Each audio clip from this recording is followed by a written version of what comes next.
अस्सलाम वालेकुम। आप देख रहे हैं राना सजाद डबल वन। आज की हमारी पॉडकास्ट के मेहमान हैं नासिर साहब। नासिर साहब कैसे मज़ाज हैं जी आपके? सर, अल्हम्दुलिल्लाह, थैंक यू। नासिर साहब है ना जी, ये प्रोफेशनल जो हैं मेल नर्स हैं, माशाल्लाह बहुत इंटेलिजेंट आदमी हैं। इन्होंने बड़ी मेहनत की और मेहनत करके अपना मुकाम बनाया।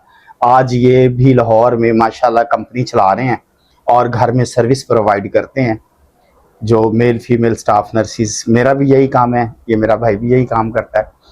और आज मैंने स्पेशल हम इस पे डिस्कस करेंगे चीज़ों पे कि जो होम नर्सिंग केयर है इसको हम बेहतर कैसे बना सकते हैं, और जो जो हमारी स्टाफ है, जो हमारी कोलीग्स हैं, उनका रवैया थोड़ा सा डिस्कस करेंगे कि उनका जो रवैया कैसा होता है। जो हमारा एक्सपीरियंस है उसके मुताबिक हम उनके थोड़ी सी बातचीत करेंगे। नासिर साहब, ये जो बताइए, आप इस फील्ड में कितना अर्सा हो गया आपको? मुझे सर 4-5 साल हो गए।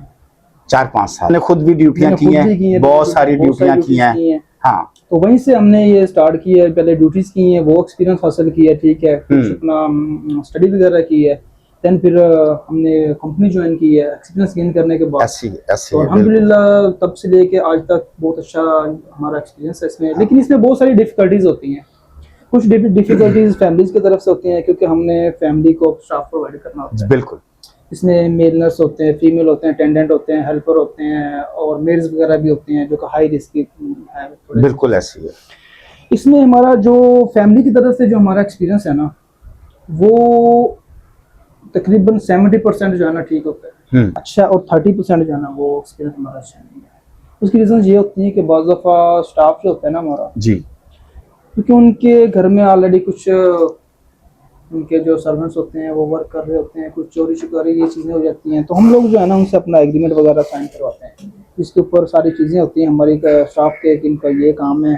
अपनी तरफ से कोई मेडिसिन जो है ना हम उनको सजेस्ट नहीं कर सकते, क्योंकि डॉक्टर की जो है ना प्रिस्क्रिप्शन उसी को हमने बिल्कुल ऐसी है, बिल्कुल ऐसी। हम एक पैराडोल तक नहीं दे सकते। बल्कि हम इस चीज को एक थोड़ा सा डिस्कस कर लेते हैं कि जो हमारी स्टाफ नर्सिस है, हमारी कोलीग हैं, जी बहुत अच्छी हैं, बड़ा अच्छा काम कर रही हैं।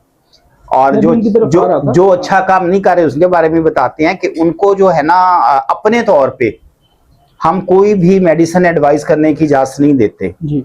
मेडिसिन जो पेशेंट को डॉक्टर ने एडवाइस की होती है, जो उनके कंसल्टेंट ने एडवाइस की होती है, मेडिसिन वही देनी होती है। उसने बस उसको प्रोसीजर को फॉलो करना है, जो तरीका लिखा है, ये इंजेक्शन इतने बजे लगना, ये इतने बजे, ये दवाई ऐसे, ये ऐसे, दैट्स इट। और जनरल केयर होती है, नर्सिंग केयर होती है। अच्छा, ये तो पता है, चलो जी, नर्सों को भी पता है, तो सारी फैमिलीज को भी पता है जो बुलाते हैं। आप बताएं कि आपने किसी नर्स को ड्यूटी पे बुलाया हो और उसने आपको धोखा दिया हो, एन मौके पे ना आई हो, ये बताएं। ये मैं भी आ रहा था, मैंने अभी फैमिली का भी कंप्लीट नहीं किया था। एक्सपीरियंस अभी अच्छे चले, इनकी तरफ आ जाते हैं। ये बड़ा जो है ना, ये एक जो कॉन्फिडेंस होता है ना, ये बंदे को एक तो बहुत ज्यादा ऐड करता है। पंजाबी में कहते हैं ना, दिमाग भी खराब करते हैं। दिमाग दी दही कर देते हैं। अच्छा जी, आपको कितनी दफा धोखा दिया स्टाफ ने कि आपने कहा कि ड्यूटी पे आ जाए, उसने कहा कि मैं 8 बजे पहुंच जाऊंगी तो नहीं आई? पंजाबी च गल करो, कंफर्टेबल। मैनी टाइम हो गया जी, बहुत दफा हो गया। देखो, रात को स्टाफ अरेंज करने सारी डिस्कस होंदी है, सुबह जो उठ के देखने मैसेज आते होंगे जी मेरा एक्सीडेंट हो गया, मेरी पुप्पो फौत हो गई। बाज़ दफा दी दादियां तो कुछ 40 दफा भी फौत हो जाती हैं, वरना 2-4 दफा हो चुके हैं। तो एक की दादी 2-4 दफा फौत हो। मेरा ये ना जी बड़ा बैड एक्सपीरियंस है। जो स्टाफ नर्सिस जो साडा ਜਿਹੜੇ होम केयर च काम करदियां ने, स्पेशली अगर वो साडी गलबात सुन रहे ने, ते तुहाडी मेहरबानी है कि इस चीज को जरा तुहाडे अगे आ वेखो, तुहानू रब दा नाम जे, इस चीज ते जरा थोड़ा जिहा हत्थ हौला रखो। नहीं आना ते तुसी बिफोर टाइम दस दो, कोई मसला नहीं है। जो एक डील हो जाती तुहाडे नाल, जो कमिटमेंट होगी, सैलरी तय होगी, डील हो गई कि जी मैं 8 बजे ड्यूटी ते पहुंच जावांगी या पहुंच जावांगा। लड़के भी करते हैं, हाँ, सिर्फ फीमेल नहीं, जो मेल स्टाफ है वो भी इंज करता है कि पूरे 8 बजे ड्यूटी ते पहुंचने का टाइम है, सुबह 8 बजे। अज मेरे नाल कल ही होया जी, एक जी कुड़ी, ओनू मैं कहा जी ड्यूटी सारे गल तय हो गए, सैलरी तय हो गई, सारा कुछ हो गया। उन्हें पूरे 8 बजे फोन किया, मैसेज करके फोन बंद करता है कि जी मेरे चाचे की डेथ हो गई है, कोई होर इंतजाम कर लो। ਹੁਣ 8 ਵਜੇ ਡਿਊਟੀ, ਉਧਰੋਂ ਮੈਨੂੰ ਘਰ ਵਾਲੇ ਫੋਨ ਕਰ ਰਹੇ ਨੇ ਯਾਰ ਸਟਾਫ ਨਹੀਂ ਆਇਆ। ਉਹ ਮੈਂ ਹੁਣ ਐਸਾ ਬੁਰਾ ਫਸਿਆ ਕਿ ਨਾ ਮੈਂ ਇੱਧਰ ਦਾ ਤੇ ਨਾ ਸਾਡਾ ਕੰਮ ਸਜਾਦ ਭਾਈ ਬਹੁਤ ਜ਼ਿਆਦਾ ਰਿਸਪੌਂਸਿਬਿਲਿਟੀ ਹੈ, ਬਹੁਤ ਜ਼ਿਆਦਾ, ਕਿਉਂਕਿ ਅਸੀਂ ਸਟਾਫ ਨੂੰ ਸੈਟੀਸਫਾਈ ਰੱਖਣਾ, ਅਸੀਂ ਫੈਮਿਲੀ ਨੂੰ ਸੈਟੀਸਫਾਈ ਰੱਖਣਾ, ਦੋਵਾਂ ਪਾਸੇ। ਸੈਟੀਸਫੈਕਸ਼ਨ ਦੀ ਸਾਰੀ ਜ਼ਿੰਮੇਵਾਰੀ ਇੱਕ ਬੰਦੇ ਤੇ ਜਿਹੜਾ ਪ੍ਰੋਵਾਈਡ ਕਰ ਰਿਹਾ ਸਰ। ਹਾਂ ਬਿਲਕੁਲ। ਅੱਛਾ, ਮੁੰਡਿਆਂ ਦਾ ਸਭ ਤੋਂ ਵੱਡਾ ਮਸਲਾ ਹੈ ਕਿ ਉਹ ਐਕਸੀਡੈਂਟ ਕਰਵਾਉਂਦੇ ਨੇ। ਹਾਂ, ਉਹ ਐਕਸੀਡੈਂਟ ਐਵੇਂ ਕਰਵਾਉਂਦੇ ਨੇ, ਕਿਸੇ ਦੋਸਤ ਦਾ ਆਲਰੇਡੀ ਹੋਇਆ, ਉਹ ਤਸਵੀਰਾਂ ਸੇਵ ਕਰਕੇ ਰੱਖੀਆਂ ਹੋਈਆਂ, ਉਹ ਤਸਵੀਰਾਂ ਸ਼ੇਅਰ ਕਰਤੀਆਂ। ਹਾਂ ਠੀਕ ਹੈ, ਪਤਾ ਸਾਨੂੰ ਹਾਂ, ਰੋਡ ਤੇ ਅਸੀਂ ਜ਼ਾਹਰੀ ਗੱਲ ਹੈ ਸਾਨੂੰ ਹਰ ਚੀਜ਼ ਦਾ ਹੁੰਦਾ ਹੈ, ਲੇਕਿਨ ਅਸੀਂ ਫਿਰ ਬਾਜ਼ ਦਫਾ ਬਦਤਮੀਜ਼ੀ ਨਹੀਂ ਕਰ ਸਕਦੇ। ਬਿਲਕੁਲ ਇਸ ਤਰ੍ਹਾਂ, ਕਿਉਂਕਿ ਪ੍ਰੋਫੈਸ਼ਨਲ ਲੋਕ ਪਰਫੈਕਟ, ਬਿਲਕੁਲ। ਬਾਜ਼ ਦਫਾ ਜਿਹੜਾ ਕਰ ਜਾਂਦੇ ਨੇ ਇਸ ਤਰ੍ਹਾਂ ਦਾ ਕੰਮ। ਦੁਨੀਆ ਦੇ ਵਿੱਚ ਹਰ ਤਰ੍ਹਾਂ ਦੇ ਲੋਕ ਨੇ। ਇੱਕ ਤੇ ਜੋ ਅਲਮੀਆ ਇਹ ਵੀ ਹੈ ਕਿ ਕੁਝ ਨਰਸਾਂ ਜਿਹੜੀਆਂ ਸਾਡੀਆਂ ਸਟਾਫ ਨੇ, ਕੋਲੀਗ ਨੇ ਸਾਡੀਆਂ, ਉਹ ਬੜੀਆਂ, ਉਹਨਾਂ ਨਾਲ ਗੱਲਬਾਤ ਹੁੰਦੀ ਹੈ ਗਰੁੱਪ 'ਚ, ਅਸੀਂ ਮੈਸੇਜ ਕਰਨੇ, ਉਹ ਕਹਿੰਦੇ ਜੀ ਮੈਂ ਕਰ ਲਾਂਗੀ ਡਿਊਟੀ। ਅੱਛਾ ਜੀ ਚਲੋ ਡਨ ਹੋ ਗਿਆ, ਸੈਲਰੀ ਕਿਤਨੀ ਦੇंगे ये वो। ਫਿਰ ਉਹ ਕਹਿੰਦੇ ਜੀ ਮੇਰੇ ਕੋਲ ਕਿਰਾਇਆ ਨਹੀਂ ਹੈ, ਮੈਨੂੰ ਕਿਰਾਇਆ ਭੇਜ ਦਿਓ 2000 ਰੁਪਇਆ। ਕਿਰਾਇਆ ਲੈ ਕੇ ਫੋਨ ਬੰਦ ਕਰ ਦਿੰਦੀਆਂ ਨੇ। ਤੁਹਾਡੇ ਨਾਲ ਹੋਇਆ ਕਦੀ ਇਸ ਤਰ੍ਹਾਂ? ਮੈਨੀ ਟਾਈਮ ਬੜੀ ਦਫਾ ਹੋ ਗਿਆ, ਮੇਰੇ ਨਾਲ ਵੀ ਬਹੁਤ ਦਫਾ। ਫਿਰ ਉਹ ਫੋਨ ਦੁਬਾਰਾ ਸਾਡਾ ਬਲੈਕ ਕਰ ਨੰਬਰ ਬਲੌਕ 'ਚ ਪਾਣੀ ਹੈ। ਹਾਂ, ਮਹੀਨੇ ਤੋਂ ਬਾਅਦ ਜਿਹੜਾ ਦੁਬਾਰਾ ਟੱਚ ਵੀ ਹਾਂ, ਮਹੀਨੇ ਬਾਅਦ ਦੁਬਾਰਾ ਖੋਲ ਕੇ ਉਹਨੂੰ ਭੁੱਲ ਗਏ ਹੋਣਗੇ, ਭੁੱਲ ਨਹੀਂ ਜਾਂ ਭੁੱਲ ਗਏ ਹੋਣਗੇ।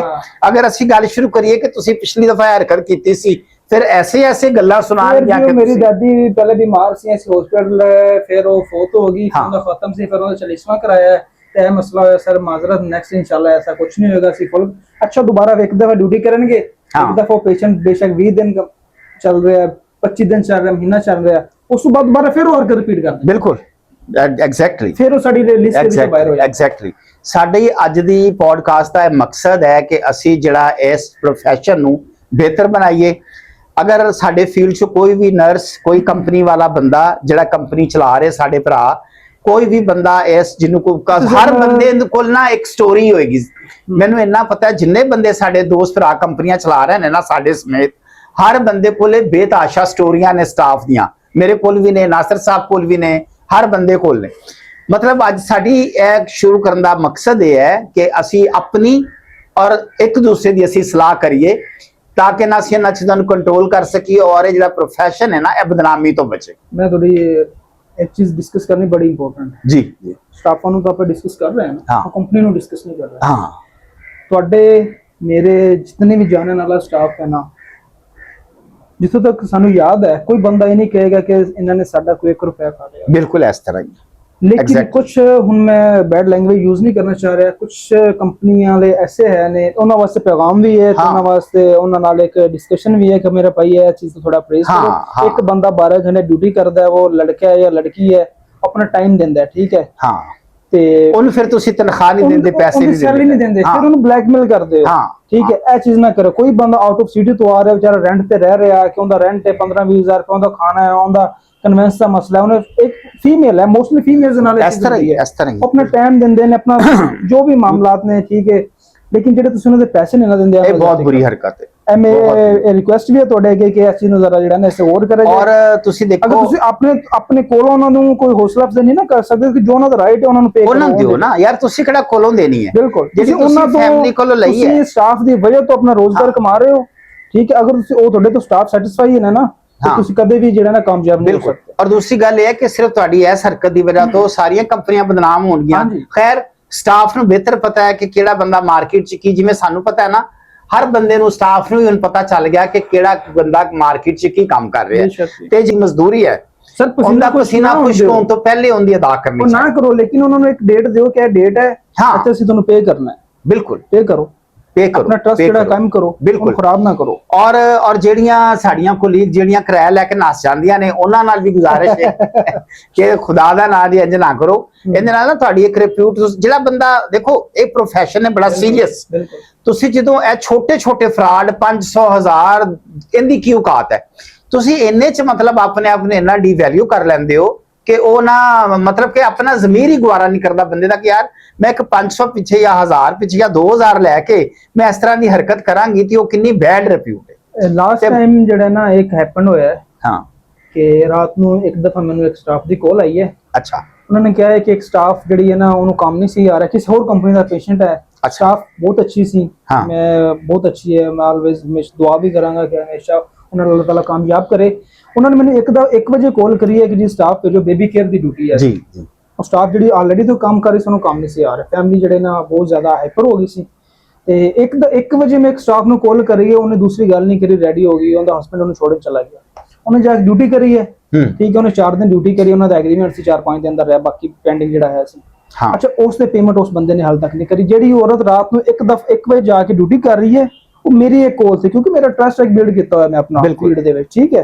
ਤੇ ਉਸ ਬੰਦੇ ਨੂੰ ਮੈਂ 10 ਦਿਨ ਤੋਂ ਬਾਅਦ ਕਾਲ ਕਰ ਰਿਹਾ, ਉਹ ਕਹਿੰਦਾ ਜੀ ਮੈਨੂੰ ਮਿਲਣਗੇ ਆ ਕੇ ਫਿਰ ਮੈਂ ਸੈਲਰੀ ਦਿਆਂਗਾ। ਹਾਂ ਵੀ ਬੰਦਾ ਦੇਖੇ ਕਿ ਜਦੋਂ ਉਹ ਬੰਦਾ ਡਿਊਟੀ ਤੇ ਗਿਆ ਕਿਆ ਉਹਨੂੰ ਮਿਲ ਕੇ ਗਿਆ ਤੁਹਾਨੂੰ? ਰਾਤ ਨੂੰ 1 ਵਜੇ ਕੋਈ ਫੀਮੇਲ ਜਿਹੜੀ ਨਾ ਨਹੀਂ ਡਿਊਟੀ ਤੇ ਜਾਂਦੀ, नहीं जाती थी, और टाइम है ना जो भेज रहा। मैंने रात ਨੂੰ ਕੋਈ 12 ਵਜੇ ਕਾਲ ਕਰੇ ਨਾ ਕੋਈ ਬੰਦਾ, ਜਾ ਰਹੇ ਨੂੰ 12:30 ਨਾਸਰ ਭਾਈ ਅਸੀਂ ਕਰਦੇ ਰਹੇ ਕੰਮ, ਅਸੀਂ ਕਰਨਾ ਯੈਸ ਅਸੀਂ ਕਰਨਾ ਆਪਣੇ ਆਉਣ ਤੇ ਭੇਜ ਰਹੇ ਇਵਨ ਕਿ ਫੈਮਿਲੀ ਅਸੀਂ ਸਾਡਾ ਤੇ ਫੈਮਿਲੀ ਸਾਨੂੰ ਪੈਸੇ ਦੇਵੇ ਨਾ ਦੇਵੇ, ਅਗਰ ਕੋਈ ਫੈਮਿਲੀ मतलब मैं रिस्पांसिबिलिटी अपने रिस्पांसिबिलिटी ਤੇ ਕੋਈ ਸਟਾਫ ਭੇਜੀ ਹੈ ਨਾ ਕੰਪਨੀ ਨੇ, ਅਗਰ ਮੈਨੂੰ ਫੈਮਿਲੀ ਨੇ ਪੈਸੇ ਨਹੀਂ ਦਿੱਤੇ ਮੈਂ ਆਪਣੇ ਕੋਲੋਂ ਸੈਲਰੀ ਦੇਣਾ ਦਿੰਨੇ ਆ और देनी चाहिए क्योंकि ਜਿਹੜਾ ਸਟਾਫ ਹੈ ਉਹ ਸਾਡੇ ਕਹਿਣ ਤੇ ਦਾ ਪੁਆਇੰਟ ਨਿਕਲਦਾ ਸਟਾਫ ਵਾਸਤੇ। ਸਟਾਫ ਫਿਰ ਕੀ ਕਰਦਾ ਕਿ ਫੈਮਿਲੀ ਨਾਲ ਡਾਇਰੈਕਟ ਹੋ ਜਾਂਦਾ। ਹਾਂ ਇਹ ਵੀ ਬਹੁਤ ਬੁਰੀ ਗੱਲ ਡਾਇਰੈਕਟ ਹੋ ਜਾਂਦਾ ਹੈ। ਦੇਖੋ ਜੀ ਡਾਇਰੈਕਟ ਹੋ ਕੇ ਤੁਸੀਂ ਕੁਝ ਦਿਨ ਕੰਮ ਕਰ ਲੋਗੇ, ਬਾਅਦ ਦੇ ਵਿੱਚ ਕੁਝ ਵੀ ਨਹੀਂ ਹੈ, ਕੁਝ ਵੀ ਨਹੀਂ, ਮਹੀਨਾ 2 ਮਹੀਨੇ 3 ਮਹੀਨੇ ਚੱਲ ਜਾਏਗੀ। ਕੋਈ ਫੈਮਿਲੀ ਦੇਖੋ ਤੁਹਾਡੇ ਨਾਲ ਕੋਈ ਇਸ ਤਰ੍ਹਾਂ ਦਾ ਮਾਮਲਾ ਕਰ ਦੇਗੀ, ਉਹ ਤੁਹਾਡਾ ਮਿਸਹੈਪ ਹੋ ਜਾਏ, ਹਾਂ ਕੋਈ ਚੋਰੀ ਦਾ ਇਲਜ਼ਾਮ ਲੱਗ ਜਾਏ, ਕੋਈ ਵੀ ਮਾਮਲਾ ਤੁਹਾਨੂੰ ਫੈਮਿਲੀ ਪੇਮੈਂਟ ਨਹੀਂ ਦੇती, ਫਿਰ ਜਿਸ ਬੰਦੇ ਨੇ ਭੇਜਿਆ ਨਾ ਫਿਰ ਤੁਸੀਂ ਉਸ ਦੀ ਤਰਫ ਆਓਗੇ ਕਿ ਜੀ ਤੁਸੀਂ ਸਾਨੂੰ ਭੇਜਿਆ, ਤੁਸੀਂ ਪੇਮੈਂਟ ਦਿਓ। ਫਿਰ ਸਾਡਾ ਫਰਜ਼ ਹੁੰਦਾ ਹੈ ਕਿ ਅਸੀਂ ਉਹਨੂੰ ਆਪਣੀ ਜੇਬ ਚੋਂ ਪੇਮੈਂਟ ਦੇਣੀ। ਯੈਸ ਅਗਰ ਅਸੀਂ ਭੇਜਾਂਗੇ ਤੇ ਅਸੀਂ ਜ਼ਿੰਮੇਦਾਰ ਹੈ, ਅਗਰ ਤੁਸੀਂ ਡਾਇਰੈਕਟ ਹੋ ਜਾਓਗੇ ਤੁਹਾਡੇ ਨਾਲ ਕੋਈ ਹਾਦਸਾ ਹੋ ਜਾਂਦਾ ਹੈ। ਤਰ੍ਹਾਂ ਦੇ ਲੋਕ ਅੱਜ ਕੱਲ ਬੜਾ ਅਜੀਬ ਦੌਰ ਹੈ।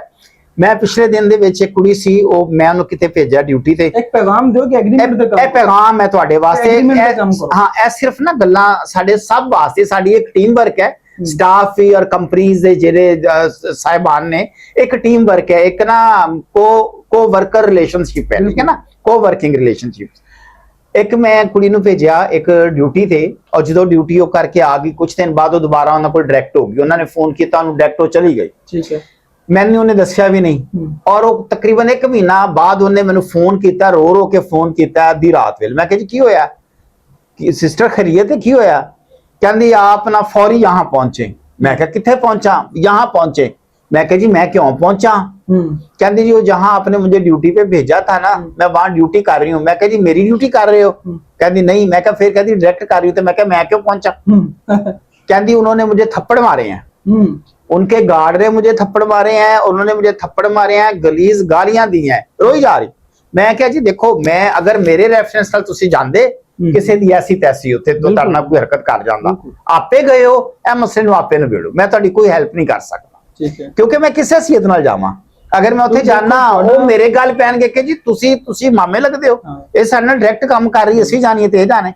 ਤੇ ਲਿਹਾਜ਼ਾ ਅਸੀਂ ਨਾ ਰੋਜ਼ ਸਾਰੀਆਂ ਗੱਲਾਂ ਇੱਕ ਦਫਾ ਨਹੀਂ ਕੀਤੀਆਂ ਜਾ ਸਕਦੀਆਂ, ਬੜਾ ਲੰਬਾ ਹੋ ਜਾਏਗਾ ਵੀਡੀਓ ਸਾਡੀ, ਤੇ ਅਸੀਂ ਵਕਤਨ ਫਕਤਨ ਇਹਨਾਂ ਚੀਜ਼ਾਂ ਨੂੰ ਹਾਈਲਾਈਟ ਕਰਾਂਗੇ, ਅਸੀਂ ਇਹਨਾਂ ਨੂੰ ਡਿਸਕਸ ਕਰਾਂਗੇ ਤਾਂ ਕਿ ਅਸੀਂ ਨਾ ਇਸ ਜਿਹੜਾ ਸਾਡੇ ਹੋਮ ਨਰਸਿੰਗ ਕੇਅਰ ਦਾ ਪੂਰਾ ਜਿਹੜਾ ਡਿਪਾਰਟਮੈਂਟ ਹੈ ਬਹੁਤ ਵੱਡਾ ਇਸ ਟਾਈਮ ਇਹ ਇੰਡਸਟਰੀ ਬਣ ਚੁੱਕੀ ਹੈ, ਤਾਂ ਕਿ ਅਸੀਂ ਇਹਨੂੰ ਬਿਹਤਰ ਤੋਂ ਬਿਹਤਰ ਕਰ ਸਕੀਏ। ਇਹ ਪੈਗਾਮ ਫੈਮਿਲੀ ਵਾਸਤੇ ਵੀ, ਕੰਪਨੀਆਂ ਵਾਸਤੇ, ਸਟਾਫ ਵਾਸਤੇ ਵੀ ਹੈ। ਸਾਡੀ ਕੋਈ ਸਟਾਫ ਕੋਈ ਐਨੀ ਟਾਈਮ ਅਗਰ ਕੋਈ ਆਏ ਆਪਣੇ ਇਸ ਪਲੇਟਫਾਰਮ ਤੁਹਾਡੇ ਵਾਸਤੇ ਹਾਜ਼ਰ ਹੈ। ਸਾਡਾ ਕੋਈ ਭਰਾ ਜਿਹੜਾ ਸਟਾਫ ਹੈ, ਮੇਲ ਨਰਸ ਹੈ, ਅਟੈਂਡੈਂਟ ਹੈ ਜਾਂ ਜਿਹੜੀ ਫੀਮੇਲ ਨਰਸਿਸ ਨੇ ਜਾਂ ਅਟੈਂਡੈਂਟ ਨੇ, ਉਹ ਕੋਈ ਆਪਣੇ ਦਿਲ ਦੀ ਗੱਲ ਉਹਨਾਂ ਨਾਲ ਕੋਈ ਜਿਹੜਾ ਹੈ ਵੇ ਕੋਈ ਵਾਕਿਆ ਹੋਇਆ ਹੋਵੇ ਐਸਾ ਕੋਈ ਵੀ ਗੱਲ ਇੱਥੇ ਆ ਕੇ ਡਿਸਕਸ ਕਰ ਸਕਦੇ ਨੇ, ਔਰ ਸਾਡੇ ਕੰਪਨੀ ਵਾਲੇ ਭਰਾ ਉਹ ਵੀ ਆ ਕੇ ਆਪਣੀਆਂ ਚੀਜ਼ਾਂ ਹਾਈਲਾਈਟ ਕਰ ਸਕਦੇ ਨੇ। ਦੇਖੋ ਜੀ ਇੱਕ ਪੈਗਾਮ ਛੋਟਾ ਫਿਰ ਮਿਸ ਹੋ, ਲੇਕਿन ਪੋਡਕਾਸਟ ਲੰਬਾ ਹੋ ਰਿਹਾ ਕਿ ਬਾਜ਼ ਦਫਾ ਇਸ ਤਰ੍ਹਾਂ ਹੈ ਕਿ ਸਟਾਫ ਜਾ ਕੇ ਨਾ ਫੈਮਿਲੀ ਦੇ ਨਾਲ ਆਪਣੀ ਪਰਸਨਲ ਸ਼ੇਅਰਿੰਗ ਸਟਾਰਟ ਕਰਦਾ ਹੈ, ਜਿਹਦਾ ਬੜਾ ਬੈਡ ਇੰਪ੍ਰੈਸ਼ਨ ਹੁੰਦਾ ਹੈ, ਠੀਕ ਹੈ, ਤੇ ਇਸ ਚੀਜ਼ ਤੋਂ ਜ਼ਰਾ ਪਰਹੇਜ਼ ਕਰੋ। ਇਸ तरह ही वो फिर बाद में शिकायत भी कर रही होंगी है कि सर अब वो मुझे मैसेज कर रहा है बंदा, वो कहता है मेरे साथ हम मरी चलते हैं, हम फलां चलते हैं, ये करते हैं। मतलब कि ऑनेस्टली स्पीकिंग कि सानू ये गल्लां ਜਿਹੜੀਆਂ ਨੇ ਨਾ ਇਸ ਲਈ ਕਰਨੀਆਂ ਪੈ ਰਹੀਆਂ ਨੇ ਕਿ ਅਸੀਂ ਕੁਝ ਚੀਜ਼ਾਂ ਨੇ ਤੁਹਾਨੂੰ ਆਮਨੇ ਸਾਹਮਣੇ ਬੈਠ ਕੇ ਸਮਝਾ ਕੇ ਭੇਜਣਾ, ਲੇਕਿਨ ਕੁਝ ਗੱਲਾਂ ਨਹੀਂ ਸਮਝਾ ਸਕਦੇ, ਤੇ ਇਹਨਾਂ ਚੀਜ਼ਾਂ ਨੂੰ ਅਸੀਂ ਖੁਦ ਹੀ ਹੈਂਡਲ ਕਰਨਾ ਹੈ, ਖੁਦ ਹੀ ਅਸੀਂ ਕੰਟਰੋਲ ਕਰਨਾ ਹੈ, ਔਰ ਸਾਡੀਆਂ ਸਰਵਿਸਿਜ਼ ਤੁਹਾਡੇ ਵਾਸਤੇ ਹਮੇਸ਼ਾ ਹਾਜ਼ਰ ਨੇ। ਅਸੀਂ ਡਿਸਕ੍ਰਿਪਸ਼ਨ 'ਚ ਨੰਬਰ ਵੀ ਹੋਏਗਾ ਸਾਡਾ, ਕੋਈ ਆਣਾ ਚਾਹੇ, ਕੋਈ ਆਪਣੀ ਗੱਲਬਾਤ ਕਰਨਾ ਚਾਹੇ ਤੇ ਰਾਬਤਾ ਕਰਕੇ ਤੇ ਆਪਣੀ ਗੱਲਬਾਤ ਰਿਕਾਰਡ ਕਰਾ ਸਕਦਾ ਹੈ। ਅਗਲੀ ਵੀਡੀਓ 'ਚ ਇੱਕ ਨਵੀਂ ਗੱਲ ਨਾਲ ਹਾਜ਼ਰ ਹੋਵਾਂਗੇ। अस्सलाम वालेकुम, पाकिस्तान जिंदाबाद।